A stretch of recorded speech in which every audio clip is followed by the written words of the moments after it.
In this video, we break down the 3 ways that Ali Abdaal is going to make $15 million next year. And the first way is with Painkillers. But before we get into that, if you didn't already know, Ali Abdaal is a YouTuber who began creating content while being a med student at Cambridge University. Think study hacks and productivity tips. Once he graduated though, he realized that being a doctor wasn't for him. He transitioned to being a part-time productivity YouTuber and a full-time business builder. Last year, in 2021, he earned $4,790,000, which is just an incredible amount. 4.8 million. Let's say we value that as a company. Let's say that if you're adding from 2 to 10x, like I guess the Ali Abdaal empire would be worth anywhere from like 10 to $50 million, which is just insane to think about. To put that in perspective, the year before, he earned $1.5 million. So he basically 3x'd his revenue in the space of 12 months. The way that his revenue breaks down is $523,000 from YouTube sponsorships, $716,000 from Skillshare.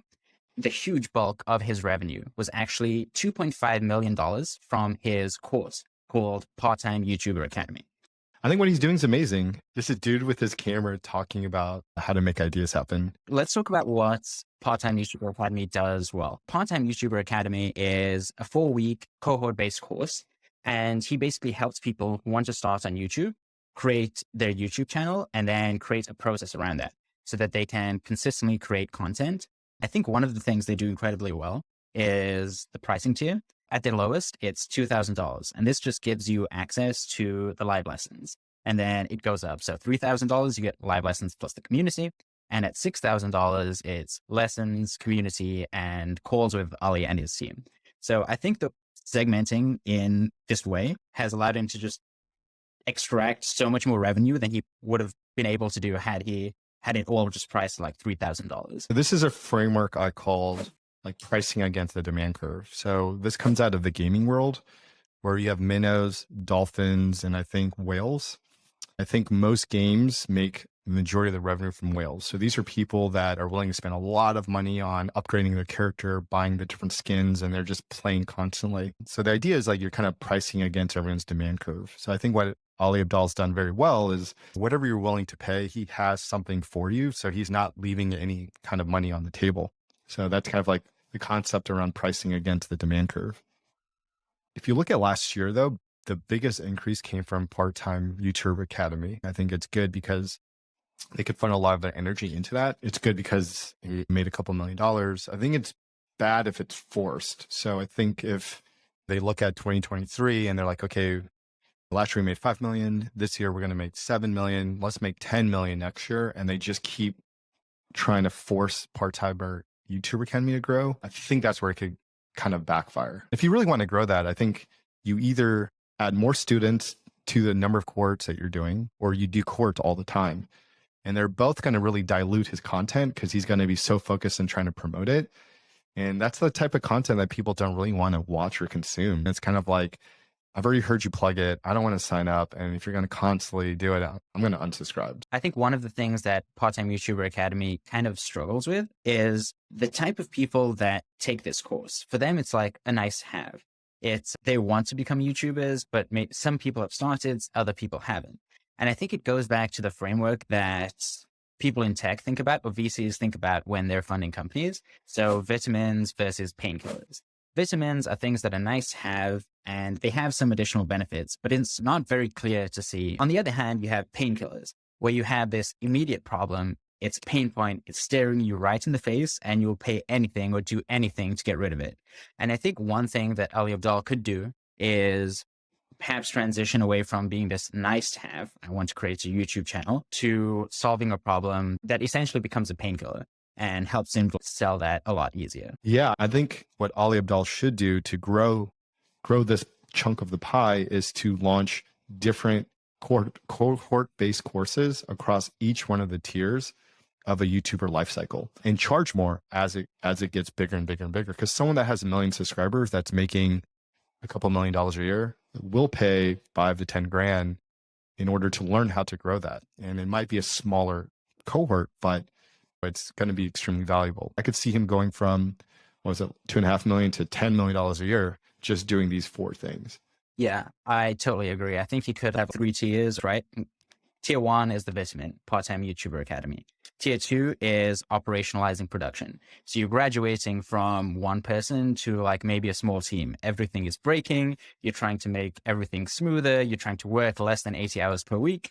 And so you're like, okay, it's time to level up. And then tier 3 is doing exactly what Ali Abdaal did this past year. This past year, he had this huge audience, then he paired it with this cash flow generating machine.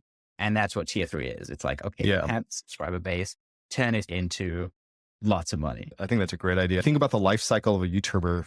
Let's say there's the 0 to 1 phase, 1 to 10, 10 to 100, 100 to whatever, 1,000.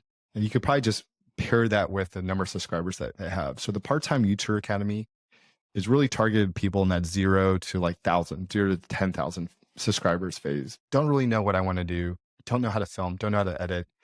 We're going to teach you how to do this part-time. Let's say out of 100 students enroll, 10 of them actually get to 10,000 subscribers. At that point, it's like, okay, you have something that's working. Let's really figure out how to get into a cadence and operationalize this. So let's figure out how to edit. Let's figure out how to generate more content. Let's figure out how to grow your channel and get it to the next phase, which is 100,000 subscribers. When you have 100,000 subscribers, you're in a place where you can actually make serious money to then turn into full-time YouTuber Academy. So let's say at that tier, it's the full-time YouTuber Academy. This is how to go full-time. Massive painkiller because it's teaching someone how to make money and pursue their dreams. Let's say then the graduate level school is 1 million subscribers. And this is where we can figure out how you can launch businesses into a personal holding company for yourself, et cetera, et cetera. What I wouldn't do, which I saw him put in his newsletter, I wouldn't try to sell this into corporations. And the biggest reason is because the main customer for this product are people that want to pursue it as a full-time job. So you can kind of see that if he went to a company and he's like, hey, we're going to teach people how to become YouTubers, you can see there's a conflict of interest because he's teaching people how to pursue that as a full-time gig. If he wanted to go after companies, he would have to create an entirely new cohort-based course that takes time and he has to test out what works and what doesn't. And here he has something working, double down on it, expand on it, and kind of follow that life cycle of a YouTuber. I think one other thing he could do that I think is interesting is creating, I think they're called Entrepreneurial Operating Systems, EOSs for short. And essentially what I would do is create a checklist of like, if you're going from 10,000 to 100,000, like here are the steps that you should go through. Like you can hire an executive assistant to help out with this. You can hire a part-time editor from Fiverr to do Y. And here's exactly the step-by-step playbook that you need to do that. And then like from 10,000 to 100,000 and then 100,000 to 1 million. And it's like, okay, here's how you navigate your first sponsorship deal. And once you get to this amount, here are the other types of sponsorships you should be thinking about. And do that for every stage. And he could sell this as like a $20,000 just like checklist. It's completely asynchronous. It'll be a pain in the ass to make initially, but I do think he can like build once and then sell it twice. And this is something he can just plug here and there and will passively generate tens of thousands of dollars for him without him doing any work. No, I think that's a great idea. That falls into kind of making money while you're sleeping. So that's why I love digital products. I think he could either sell them or actually he should do both. He should sell them as one-off for people that don't want to take the course, and he should throw it as like a free resource into the courses at each one of those stages. Do you want to talk about books? I think he should focus all of his energy around this book. I think he's doing it wrong. I think he's doing the old school novelist. Like you go in the woods, you write, you carve out 3 to 4 hours every morning, you drink your coffee and you just write, and then you create a masterpiece and then you see if people like it. I think for someone that grew up and built an audience on YouTube, it's kind of mind-boggling to me that he's not doing the James Clear, Mark Manson, Ryan Holiday model, where they're kind of testing out concepts in public, whether it's articles writing or tweets or YouTube, seeing what resonates with people, doubling down on that. And then pretty soon you have a book. And most of the authors that follow that formula that have an audience have written bestsellers that have sold a lot of copies that have made hundreds of millions of dollars. I worry that he writes the wrong thing that nobody really cares about. And that's the challenge with like writing in isolation versus writing in public. Which reminds me of Mark Manson when he got his book deal. I read that he didn't really know what to write about. And I think his agent said, well, why don't you go look at what your most popular blog post was and just write about that? And that became the book that he wrote. But Do- what could go well, right, with this book? Let's say he does write super novel idea around productivity or health or whatever he's doing.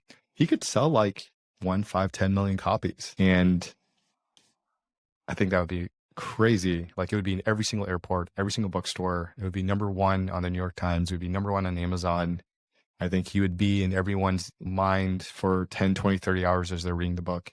He have a huge impact in the world where he's changing everyone's perspective of how certain things are done.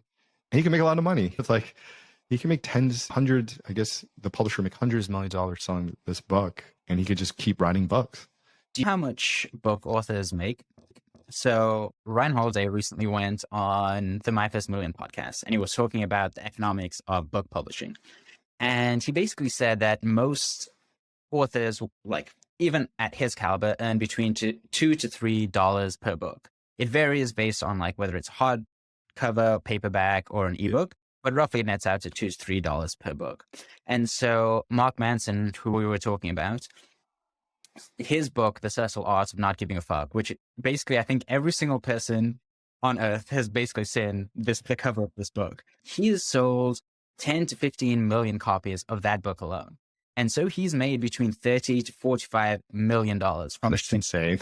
which is incredible. And Ryan Holiday was saying that he has sold, I think, 5 million books in total. So he has made between 10 and $15 million just from being an author. I feel like this should be Ali's playbook, right? Keep creating content, but use content as an avenue to test out ideas or concepts within a book. Write the first book and get it published and make it turn into a national bestseller by writing in public. Second or third book, go self-publishing. So rather than getting $2 or $3 a book, you clip 80% of it. You use your cohort-based courses to leverage that cash flow to pay for like the content production and the other ideas that you want to do. And you kind of work on your own terms. And I feel like that little intersection is a really good area to kind of double down on over the next few years. What I wouldn't do is like launch productivity products, whether it's digital or physical, because one, the entire space is so saturated, so competitive. So a great example of that is the stationery brand. I bought the products, and I buy a lot of stationery just because I like the physical aspect of writing down my to-dos and journaling, etc. It was just not, it was like an interesting concept. It was kind of like a Me Too product. The paper quality was good, not great. It just had like all these, you could tell like if you wanted to change something, you would have to go back and reprint things like, and it just didn't sell well. So just to back up, Ali Abdaal launched a stationery brand called, I think, Essentially, which is like a play on his name and like essentials. And I think he sold like notebooks, pens, and like a daily journal sort of thing. In one of his videos or in his newsletter, I think he said it didn't sell that well. I've been racking my brain as to why it didn't sell well. I think I have a good answer, which is probably not the answer people want to hear. I think it would do well if it had these two things. So the first one is it was a priority and focus. So since it was launched, it was always a side project that was like 5, 10% of their time. So it was never a huge focus. It felt like it was a passion project. Second thing is it needs to be a priority and focus, and it needs to be aligned with the strengths of the creator and the team. So it's very obvious that like they didn't have any experience making physical products. That's a whole other can of worms. I guarantee you, as soon as they got into it, they're like, this sucks. Like we have to deal with paper, printing, shipping, refunds, taxes, shipping worldwide. I guarantee you people that are working on this don't want to work on it. They want to create content. They want to help with the book. They want to help with the school that they created. So I think it was probably those two things that needed to happen. It was actually a priority and in line with the strengths. So if you actually think about the part-time YouTuber Academy, it is a priority, right? So there's a staff and team. You can tell Ali and the team's super passionate about education and helping people. That's aligned with their strengths as a content creator. So I think any YouTuber can make any idea work. It just needs to be a priority and align with their strengths or the team strengths of what they actually want to do. So I think that's probably why it didn't work. I totally agree with this, right? Because it's like, why start something that has so much overheads, like so much operational complexity, such as a stationery brand, a physical product, when there are people there that have done it many times over? And you can just partner with them. Even better, if I was Ali, I think what I would have done is go to my favorite stationery store, Like, who sells my favorite pen? Who sells my favorite notebook? And can we do a partnership between me and them? And then we'll do a revenue share. And the great thing about this is if it goes wrong or if it doesn't sell well, that's okay. I don't have to deal with setting up and then shutting down a warehouse. And I don't have to deal with a 3PL. I don't have to deal with fulfillment. And I think one person that has done a variation of this pretty well is Mr. Beast with Beast Burgers. And the way that he went about it was like, I'm not going to set up my own restaurants, although he has one physical one now. He went to existing fast food places and said, hey, I'm just going to launch this burger brand. You'll create the food, you'll work with the delivery drivers, and that will be it. We'll just send you all the customers to your store. And that's what he did. So he didn't have to deal with hiring anyone. He didn't have to deal with food and safety, any of that. He just partnered with people that know that inside out. And he said he made $100 million from Beast Burgers since it launched. There's a framework around building versus partnering. If it's a priority and you don't have the experience or the knowledge inside of the team, then you definitely partner. You don't build that from scratch because there's so many I imagine like a new company, new ideas, like there's a huge field and there's just mines everywhere. And if you take the wrong step on a mine, you're going to like blow up.